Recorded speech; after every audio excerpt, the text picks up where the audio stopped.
కలెక్టర్స్తో సమావేశం ఉంది. సో దాంట్లో కూడా కొన్ని ఇన్స్ట్రక్షన్స్ అందరి జిల్లాలకి ఇవ్వాలి. ప్రకాశం జిల్లా సింగరాయకోటలోని శ్రీ వీరబ్రహ్మేంద్ర స్వామి ఆలయంలో ప్రత్యేక పూజలు నిర్వహించి భక్తులకు అన్నదానం చేశారు. ట్రస్ట్ ఆధ్వర్యంలో ప్రతి శనివారం ఈ సేవా కార్యక్రమం కొనసాగుతున్న నిర్వాహకులు తెలిపారు. ప్రకాశం జిల్లా ఎస్పీ హర్షవర్ధన్ రాజు సతీమణి స్వామివారిని దర్శించుకుని ప్రత్యేక పూజలు చేయగా ఆలయ అర్చకులు తీర్థ ప్రసాదాలు అందజేశారు. పోలీసుల భద్రత మధ్య కార్యక్రమం ప్రశాంతంగా జరిగింది.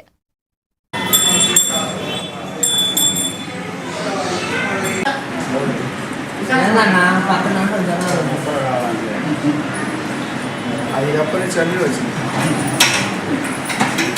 సంరక్షణార్థము 33 కోట్ల మంది దేవీ దేవతలందరూ పరమాత్మ స్వరూపులైతే అట్టి పరమాత్మ స్వరూపులైన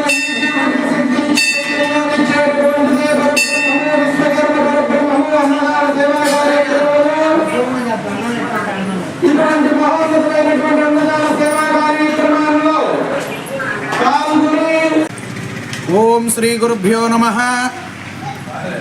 శ్రీ గోవిందమాంబా సమేత శ్రీమద్ విరాట్ పోతులూరి వీరబ్రహ్మేంద్ర స్వాముల వారి యొక్క అనుష్ఠాన మఠపీఠమునందు ఈ యొక్క సింగరకొండ మహాపుణ్యక్షేత్రములో దాచేపల్లి వెంకట సుబ్బయ్యాచార్యులు సిద్ధాంతి వరేణ్యులు సిద్ధ గురువులైనటువంటి వారి యొక్క ఆజ్ఞ ప్రకారము అనాది విరాట్ వీరబ్రహ్మేంద్ర మహాదేవ చారిటబుల్ ట్రస్టుని ఏర్పాటు చేసి మహాభక్తులైనటువంటి వారు పరమాత్మ స్వరూపులైనటువంటి మేము వీరబ్రహ్మేంద్ర స్వాముల వారిగా భావించే అతిథులందరికీ వీరబ్రహ్మేంద్ర స్వాముల వారి యొక్క ఆశ్రమం దగ్గర అన్నదాన సేవా కార్యక్రమాలు ఏర్పాటు చేయడం జరిగింది. సాధన అవతారమే వీరబ్రహ్మేంద్ర స్వాముల వారు.